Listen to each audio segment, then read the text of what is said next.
Okay lang ba sa'yo ang fake news at saka disinformation? Super talamak na yan ngayon. Ang fake news at disinformation kasi karamihan sa atin tinatamad ng mag-research. Sa'yo ba, videographer? Okay lang ba talaga ang fake news at disinformation? Hindi pwede yan. Hindi, no? Grabe, no? Paano kaya kung sa'yo nangyari yon? Okay lang ba sa'yo? Hindi yan katanggap-tanggap. Kaaway ako. Eto, bago ka mang-away, videographer, panoorin mo muna ang video na to para may matutunan ka regarding disinformation and fake news. Na kaya-kaya natin yan labanan or puksain. Siyempre, huwag tayong pakahuan tamad na basta-basta lang tayo naniniwala sa hindi naman totoo. Sabi nga, di ba, kailangan totoo lang po. Kaya panoorin na natin ito dahil ito ang sagot sa katanungan mo.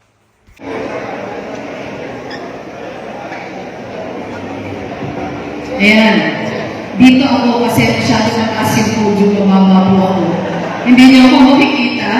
Magandang hapon ulit, mga kapampangan.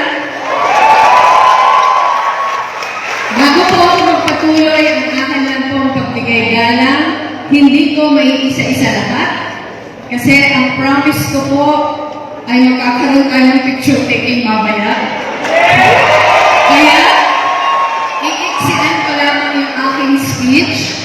So, magandang hapon, Among Ed. Magandang hapon, aking kumpare, Councilor Nadet, Nalili. Magandang hapon, Dr. Joe Santico. Magandang hapon po sa Pamilya Association Incorporated. Magandang hapon sa mga leads, sa mga heads ng mga professional groups, ng mga iba't ibang sektor, ng mga representatives ng iba't ibang mga munisipyo. Magandang hapon po sa ating Saints Sisters, led by Sister Mary John. Magandang hapon sa ating mga kaparian na nandito. Sa ating PNP personnel, kanina wala na ngayon si Mayor, pero kay Mayor Vilma, sa inyo po lahat, magandang hapon ulit. Isang malaking karangalan, isang malaking kasiyahan na makabalik dito sa Pampanga. Kanina binibilang ko, after the elections, parang pangatlong balik ko na ito. Sabi ni Among Ed, noong September last year, pumunta na ako dito. Pumunta ulit ako June or July para naman doon sa okasyon ng mga kabataan sa University of the Assumption, tapos ngayong araw. Pero kanina, pinapakinggan ko yung mga plano, masaya-masaya.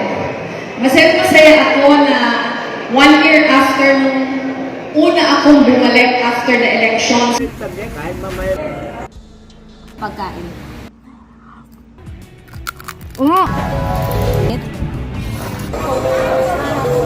Welcome to my terrace crowd.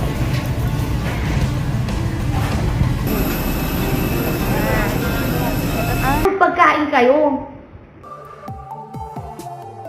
Sa kaso ng nurse and vlogger na si Grace, kapag napuyat, kapag stressed, na po tayo doon para makita nyo din. Po pala mga kabatang helmet ang sitwasyon dito sa may Ilaya Divisoria. Kasama ko si Grace ngayon.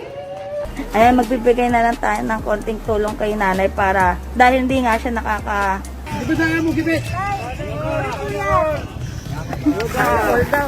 Ayan, pila po yan? 1,000! 200! Kuya, ilan po kayo? Ayuda! Ayan. Ito na po yung mga food packs. So, kasama ko na po ang leader po ng mother leader po na si Ma'am Rochelle Ho. Meron na kayo accredited, SEC-registered, meron ng business permit na Angat Pampanga Association Incorporated. Masaya ako na about 40 organizations ang napapaloob nito. Bakit ako masaya? Kasi ito yung aspiration natin after the elections.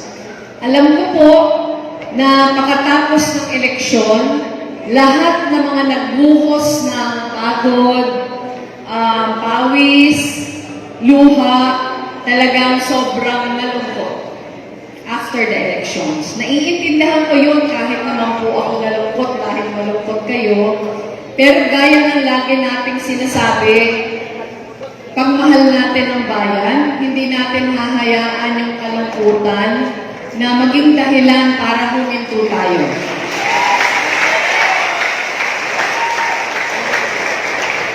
Malungkot tayo, pero siguro yung pinaka-challenge natin after the elections, paano natin matcha-channel yung kalungkutan para ipakita sa ating mga kababayan na posible pala yung good governance. Alam ko marami sa inyo na nagpagod during the campaign, hindi naman ako kilala ng personal, di ba? Marami sa inyo siguro, nung nag-uumpisa pa lang, hindi ko naman supporter. Naalala ko po, bago ako nagdiskusyon pa kami ni Amang Ed, kinukumbinsi niya ako ng tumakbo. Sabi ko, Amang Ed, bakit na papatakbuhin? Sobrang baba ko sa mga surveys. Nung kausap ko si Amang Ed, kung hindi ako nagkakamali, 3% lang po. 3% lang ako sa mga surveys, parang pang-pito ako sa mga presidential contenders. After 8 months of campaigning, natapos tayo from 3%, naging 28% tayo. From number 7, naging number 2 tayo. Para sa akin, napakalaking bagay na yun. Parating sa lahat na bagay, depende sa point of view. Di ba? Para sa iba, talo tayo. Para sa akin, panalo tayo. Panalo tayo dahil marami yung tumindig na katabi natin. Ako, naalala nyo, nung tinanggap ko yung hamon na tumakbo, sinabi ko nun, tumindig ka. Dahil pag tumindig ka, marami ding titindig sa katabi mo. Di ba yun talaga yung nangyari? At hanggang ngayon, ang purpose ng Angat Buhay, hindi na lang siya anti-poverty program. Yung Angat Buhay programa pa ng Office of the Vice President, purely anti-poverty program siya. Ginawa namin nun yung Angat Buhay kasi alam nyo naman, kahit Vice President ako, outside ako lang po ako. Wala akong pondo para sa mga proyekto, pero sinabi ko nun sa sarili ko, hindi ko hahayaan yung mga balakid para maging dahilan para wala akong magawa na relevant in 6 years. So, nag-umpisa siya sa isang pangarap, pero dahil pinagsikapan, pinaghirapan, marami yung dumamay, maraming nagawa sa loob ng 6 na taon. Right after the elections, kung naalala nyo, siguro hindi kayo nakapunta, pero marahil ay napanood nyo sa TV, nagkaroon kaagad tayo ng pasasalamat rally 4 days after the elections. Fresh na fresh pa yung kalungkutan sa mukha ng lahat. In fact, all throughout the rally, umiiyak yung mga tao. Pero pinilit natin na magkaroon na kaagad ng dahilan pagkaisa. Kasi gusto natin iset na yung direction. Hindi tayo mag-aaksayan ng panahon. Totoo, hindi natin nakamtan yung minimithi natin, pero hindi yun yung katapusan ng laban. So sinabi natin, we will convert Angat Buhay into a non-government organization. And hindi ko alam kung naalala nyo yung sinabi ko doon. Na aspiration for Angat Buhay is that it is going to be the biggest volunteer network in the world. Pero, nung sinabi ko yun dati, ang plano sana nun, aayain namin yung lahat na volunteer groups to convert themselves into Angat Buhay chapters. Pero nung pinaplano na namin yung conversion ng Angat Buhay, naisip namin, di ba matagal na nating pinaglalaban? Mas empowering na klase ng leadership, mas empowering na klase ng governance. Ang gustong sabihin ng paniniwala natin na klase ng pamamahala, dapat nagmumula sa tao ang lakas. Hindi dapat nagmumula sa leader. Pag lahat na volunteer groups angat buhay chapters lang, naghihintay lang yung mga chapters sa sasabihin namin sa angat buhay. So we decided against it. Sinabi na natin sa mga volunteer groups, hinikayat natin, why don't you form yourselves into independent volunteer associations? Ang sinabi natin nun, mas mabuti kasi during the campaign, syempre political organizations tayo, di ba? Kasi may tinutulak tayo na kandidato. Ngayon na walang eleksyon, gagawin natin yung mga grupo natin as a platform para makapag-volunteer ang mga tao. Kasi, ang isa sa mga realizations natin during the campaign, ang dami naman pala natin gustong tumulong, hindi lang natin alam kung paano. Pero di ba, nung nagkaroon ng mga structure, mga volunteer organizations, biglang yung spirit of volunteerism lumabas na lang. Sa maraming mga forms. Halimbawa, kaninang umaga, inikot ko, hindi namin naubos, pero inikot ko po dito sa Pampanga, yung mga existing pang mga murals. Alam ko na marami pang iba na hindi natin nadatnan kasi sa Guagua pala ang napakarami na. Pumunta ako sa Guagua kanina. So baka magkaroon tayo ng part 2. Pero di ba, yung volunteerism ng kampanya nag-umpisa sa, hindi pala nag-umpisa, pero merong mga murals, nakita niyo naman yung mga rally natin dito, talagang nag-umapaw ang pagkain, talagang pagdating sa pagkain, hindi makakatalo ang pagkain.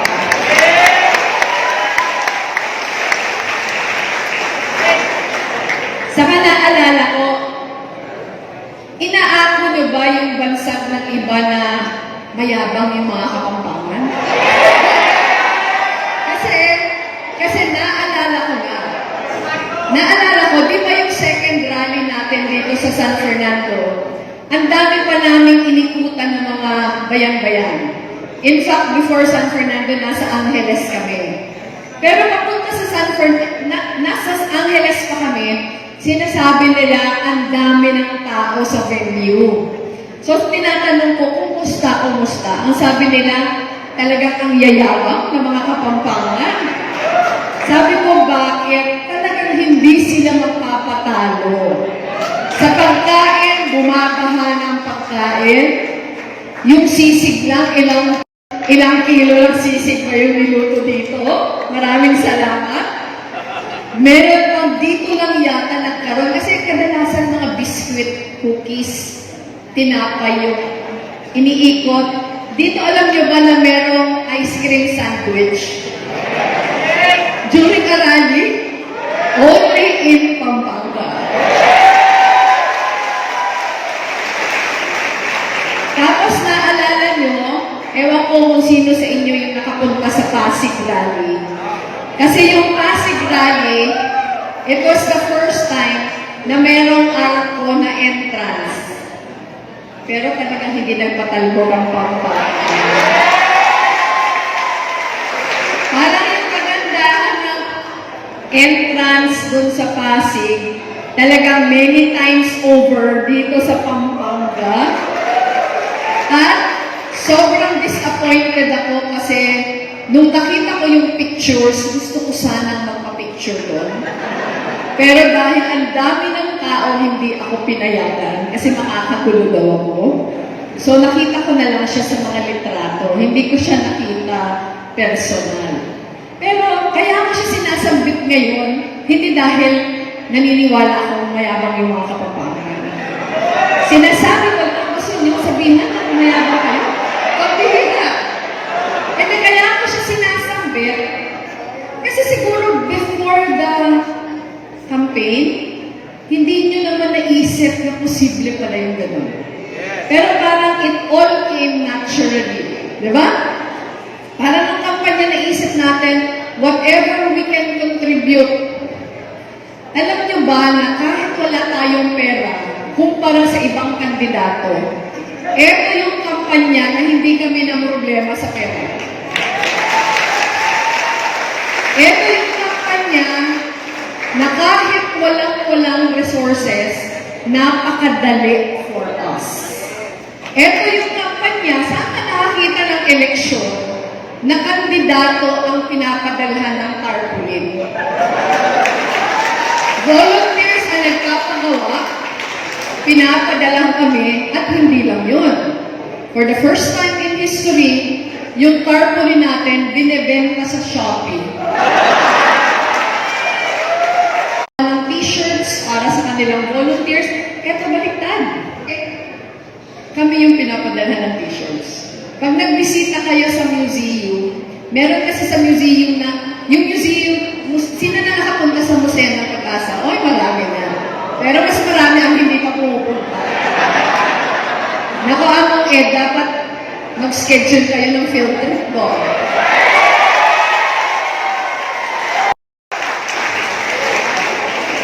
Yung Museo ng Pag-asa, pag pumunta kayo, makakasabi yung mga pumunta na, ang lahat na makikita nyo sa loob, bigay ng volunteers, creation ng volunteers during the campaign.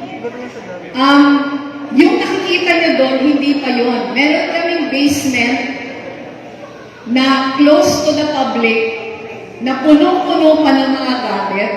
Kaya may mga exhibits na rotating. May isang buwan na ang naka-display doon sa isang room lahat ng mga t-shirts. Kasi yung nagawang mga t-shirts, libo yung designs. Kasi kanya-kanyang pagawa.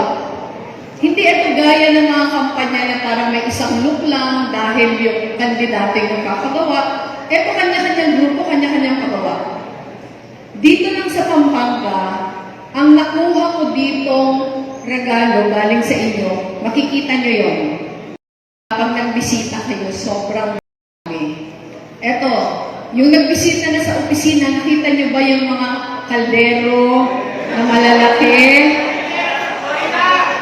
Sa Florida Blanca, naka-display yun sa museum. Merong galing sa Angeles na napakalaking painting. Meron lang kayong binigay na wala sa museum kasi nasa bahay namin, yung gitara. Yung gitarang pink na may mukha ko, binigay sa akin sa Guagua. Alas 7 ng umaga. Di ba? Alas 7 ng umaga yung ating rally.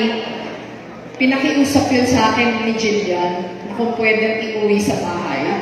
Kaya wala po yun sa museum. Pero ang nasa museum yung ukulele. Kasi may ukulele yun. So, pero kaya ko lang siya sinasabi. Kasi pinakita nung kampanya yung pagmamahal natin at sa bayan. Hindi niyo naman ako kilala. Pero I think you will admit na kaya kayo dumamay sa akin.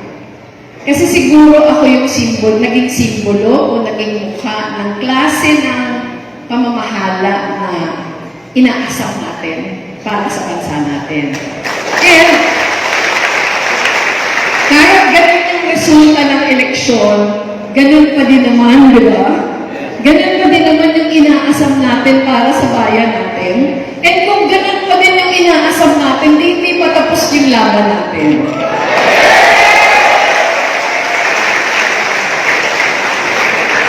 Marami yung reklamo tungkol sa, kanina, pinapakinggan natin si Romel.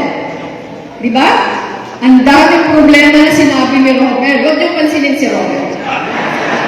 Hindi mahalaga yung sinabi ni Romel. Pero paminsan kasi, pag sinasabi natin yung enormity ng problema, parang baka iniisip natin wala na tayong magagawa. Diba? Parang iniisip natin, napakaliit naman natin kumpara sa mga powerful na mga politiko. Ganun din naman yung nararamdaman ng mga angat buhay team. So, laging pareho ko lang sinasabi sa kanila, huwag niyo nang isipin yung pangmalawakan. Ang isipin na lang natin, in the communities where we are at, ano yung pangangailangan at ano yung magagawa natin. Doon na lang muna. Na sa sarili nating community na pwede nating gawin, na hindi ginagawa ng iba, gawin na natin. And I am so happy dahil kanina nag-present sa education, nag-present si Doc Rene sa health, nag-present sa DRRM, nag-present sa services, nag-present yung Build Pilipinas Against Disinformation, marami nang sinisimulan. Andito na tayo sa exciting part. Ang mahalaga, tumitigil. Pampanga, tumitindig pa ba tayo? Sino po dito ang bigyan sa sinungalingan? Nasa kamay. Naku, konti lang. Sino dito ang bigyan sa sinungalingan? Alam niyo po ba ang disinformasyon? Yan po talaga yung unang sanhi ng daya sa eleksyon. Ang mahirap po sa disinformasyon, ang pinaka-epekto nito is pinagbibitak-bitak po tayo. Yun po ang isa sa epekto ng disinformasyon. Ang tawag po dito, polarization. Yung polarization po, ang gusto nila, hindi po tayo mag-usap. Ang layunin po ng Angat Pampanga ay pag-dikit-dikit, pagsama-sama natin muli upang makapag-usap muli tayo. Kasi hindi po tayo pwedeng ingay lang ng ingay. Kasi kahit ano pong gawin natin, kahit ano po, mapapansin nyo, ang dami natin ginawa. Nakipagbardagulan na nga sa atin. Sino na nagbardagulan dito? Ayan, ako, dami. Ang dami nakipagbardagulan dito. Pero mapapansin nyo, kahit ano pong katotohanan, tinatabunan po ng kasinungalingan. So, inaanyayahan po namin kayo dito sa Angat Pampanga, kasama ang Build Pilipinas. Pinagbibigit-bigit natin at pinagbubuklod-buklod natin para tayo po ay magsama-sama sa suntok na to. Sino pong may daliri dito? Yan. Ito lamang po ang kailangan natin. Punong kampanya, organize tayo. Ngayon, gusto natin mas maayos.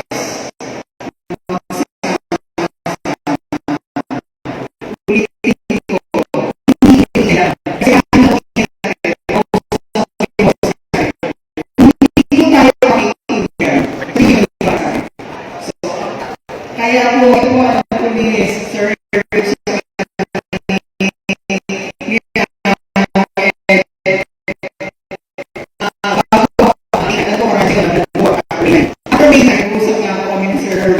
binubuo na po namin ang komunidad ng mga influencers at mga netizens na mukha ninyo para magsama-sama tayo. Pero ang kaibahan po nito mas maayos. Hindi po tayo bitak-bitak. Pwede po ba namin kayong imbitahan sa Angat Pampanga na makilahok dito at makibahagi? Yung mga ushers po, pakitaas lang po ng mga kamay ng mga ushers, may binigay po silang maliit na papel. Yung mga ushers, sino po hindi pa nakatanggap ng mga maliliit na papel para doon sa gustong lumaban at nakilahok laban sa disinformasyon? Ang komunidad natin, na po natin, since last year, nagbuo na po tayo, meron na po tayo mahigit na 100 na influencers. Andito nga po yung iba, sila Tata Nandit, nandito sa theater, sa education, si Sister Mary Jan, nandito rin po, at iba pa, kasama po ang komunidad na to, meron na po tayo nasa 5 million na reach. Imagine nyo kung Angat Pampanga, bawat munisipyo natin, magtatayo tayo ng komunidad para ipakalat ang katotohanan at ang tunay na kasaysayan. Hindi po ba mas magkakaroon kayo ng boses?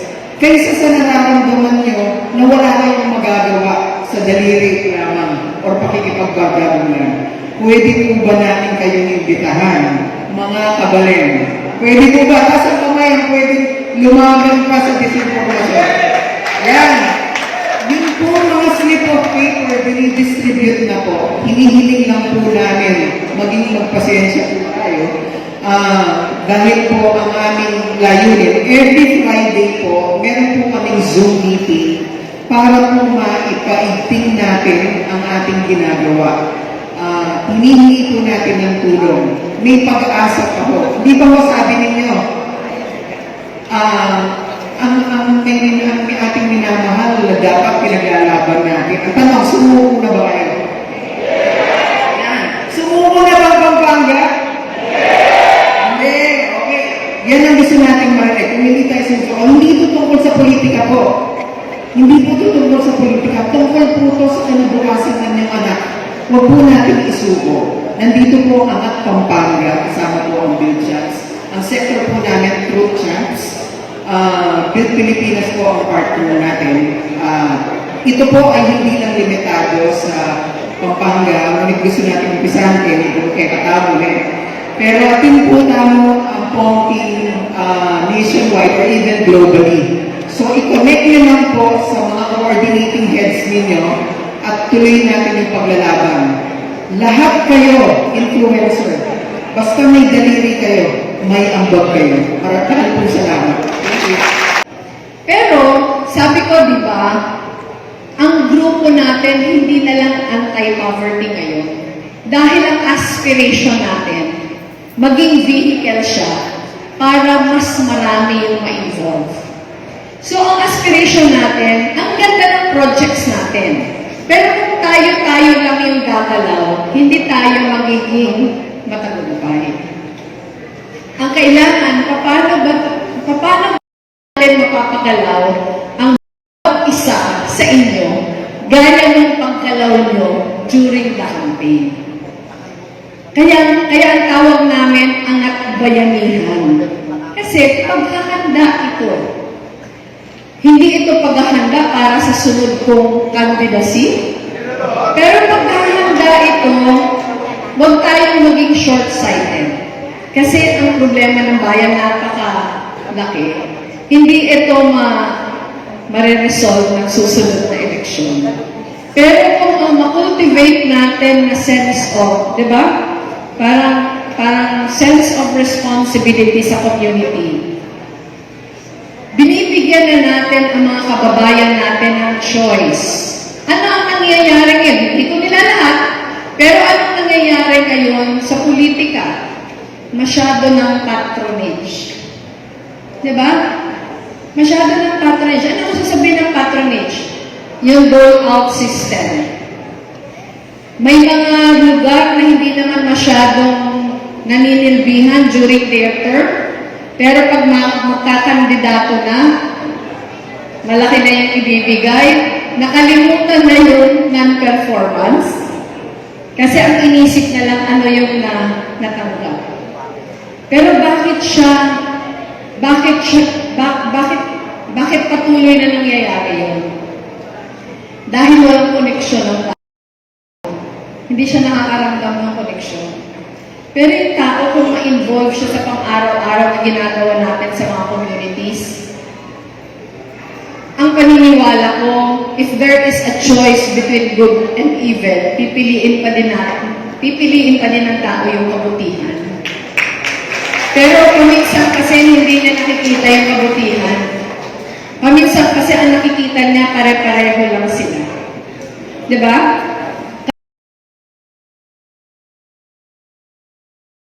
Dahil pare-pareho lang sila, piliin na lang natin yung makakabigay sa atin o makakatulong sa atin. Pero pag naramdaman ng tao na iba ito, iba kayo, masasamahan kayo. Nakita po namin yan sa amin sa Naga. Kilala po ni Amang Ed yung asawa ko, yung yumao kong asawa. Ang dinaktan niyang lugar, pareho din ng iba, na patronage yung politika. Pero kung na-empower ang tao, ako po, I can proudly say, wala pong vote buying sa amin, walang political dynasty sa amin, hindi importante yung pera sa eleksyon sa amin, dahil ang tao empowered. Ang tao, binigyan siya ng choice at nakita niya kung alin yung makakapunta sa kanya. Kung nangyari yung sa amin, posible din yung mangyari sa buong Pilipinas. Kung magtutulong-tulungan tayo. Kaya ngayon, ang pakiusap ko lang po sa inyo, kanina inihatag sa atin kung ano yung mga programa, sana mag-involve tayo. Hindi po natin hayaan na sa mga leader lang gumagawa. Kung meron kayong gustong gawin na hindi wala pa sa plano, gawin nyo sa kanya-kanya ng mga grupo. Ang gusto naman natin, hindi lang na nakakonsentrate sa isang leader, gusto natin leader tayo lahat. So sa akin po, ang measure ng success ng ating samahan, kung dumadami tayo na tumutulong sa community. As far as Angat Buhay is concerned, bigyan niyo lang po ako ng another 5 minutes. Marami din po tayong similar na ginagawa. Halimbawa sa education, meron tayong community learning hubs. Meron po tayong 138 all over the country now. Yung community learning hubs, sinimulan natin yun during the pandemic. Pero when schools reopen, kinonvert natin yun into Angat Basa and Angat Bilang Centers. Sa atin po, ang importante hindi lang yung activity, pero dapat sinusukat natin. Ang ating pong metrics at ang ating aspirations in the communities where there are community learning hubs, walang bata na mag-grade 4 na hindi pa nakakabasa. Alam po natin na ang findings ng World Bank, 9 out of 10 sa Pilipinas na 10-year-olds na grade 4 students hindi pa nakakabasa. So ang ating aspiration, ganun. Hindi lang dahil may volunteer teachers, hindi lang dahil may after-school activities,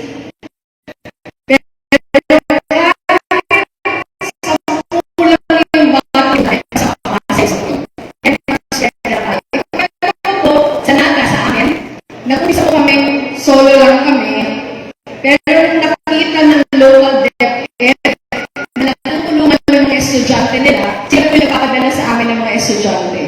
Yung mga slow learners nila, pinapadala nila sa amin, and dahil dumami yung mga estudyante, nakipag-MOA na po kami sa mga universities and colleges na may College of Education.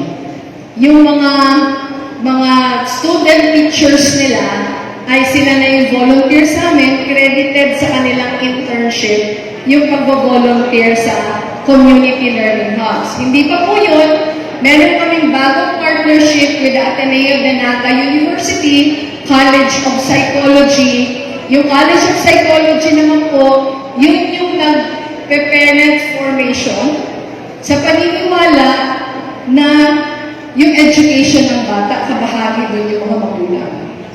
So, very holistic yung pagpapalaki. Meron po kami ngayong binubuo na Arts and Culture Council na ang plano, magko-community work din yung aming mga local artists. Sila yung tuturo ng mga skills sa ating mga bata doon sa mga centers. Tuturo ng sayaw, magtuturo ng visual arts, magtuturo ng theater, magtuturo ng writing. So, isang buong programa na nagtutulong-tulungan lahat. So, kayo dito, iba-iba yung inyong talents, mag-pool po tayo. Huwag nating hayaan yung mga hindi pagkakaintindihan. Ano? Alam ko na pag malaki ang grupo, may mga tampu-tampuhan, may mga hindi pagkakaintindihan. Ang isipin lang po natin, ang gagawin natin is so much bigger than ourselves. Kaya, kung meron ng mga ganyan, iset aside na lang muna, magtulungan tayo. Kasi kung hahayaan po natin, ayaw namin sa kanilang makisali, gagawa din kami ng sarili. Parang talagang wala ng pag-asa yung bayan natin pag ganyan tayo lahat. So, yun po yung pakiusap natin. Si Doc kanina was talking about teleconsultation. Doc, nasan si Doc? Si Doc Rene? Doc, meron na po tayong platform, meron na po tayo sa Angat Buhay. So, sasabihan ko po yung ating health unit to meet with you and you can use that platform. Dati po, yung Bayanihan e-consulta, nakakonsentrate sa COVID cases, but now that COVID cases are down, malaking bahagi po ng Bayanihan e-consulta ngayon, mental health. So, mag-meet po tayo, yung aming pong team, saka yung team ninyo para we can share resources and expertise.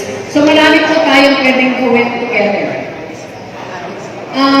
Kulang na yung oras natin. Alam ko na napaka-importante yung picture taking. Meron lang po akong pakiusap. Ang assurance ko lang po sa lahat, we have been going around the country organizing. Ano po? Hindi ko na sasabihin yung Build Pilipinas kasi kanina diniscuss na. We encourage everyone to take part in the fight against disinformation. Pero hindi po tayo mag-control. Huwag po natin gagayahin yung ginagawa nila. Kasi sabi kanina sa discussion, hindi siya nakakatulong. Kasi ang findings po nakaka-cause siya ng further polarization. So ito, tayo yung magiging truth warriors. Pero ang importante po, ang Build Pilipinas, meron siyang structure. Na meron trainings, pinag-uusapan kung ano yung mga narratives, etc. Ito na po last na picture. Gusto po natin lahat may picture. Pero magagawa lang natin yun pag maayos tayo. Maniwala po kayo sa akin kasi ang dami ko na pong pinuntahan na lugar. Alam po namin kung ano yung mga nagiging problema. Ito yung sinabi ko, we have been going around the country. Dito po sa Central Luzon, nakapag-organize na tayo sa Tarlac. Nakapag-organize na po tayo sa Nueva Ecija. Galing pa lang po kami sa Capiz, Iloilo, sa Cebu. Galing na din po kami sa Bacolod, galing kami sa Jensan, Bicol. Tuloy-tuloy po natin itong ginagawa. So rest assured na merong plano on how to expand. Ito po picture taking, ganito po yung rules. Ang mauna, yung mga seniors, saka mga PWDs, para dito sa baba.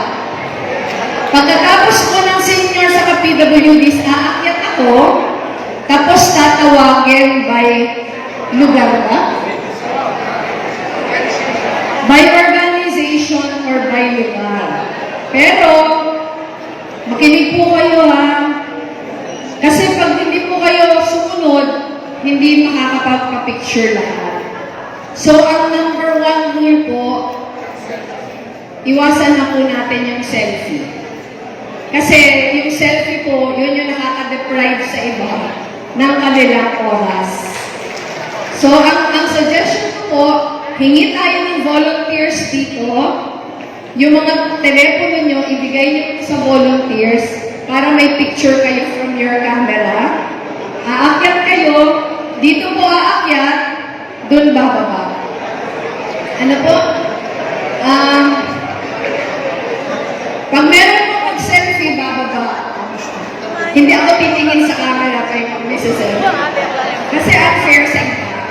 Ano? So, kanino kayo bibigay ang mic para tumawag ng isa-isa?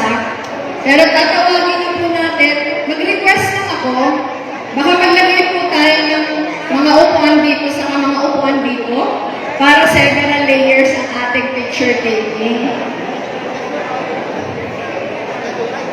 So, tatawagin po muna natin yung mga seniors. Ang seniors po dito sa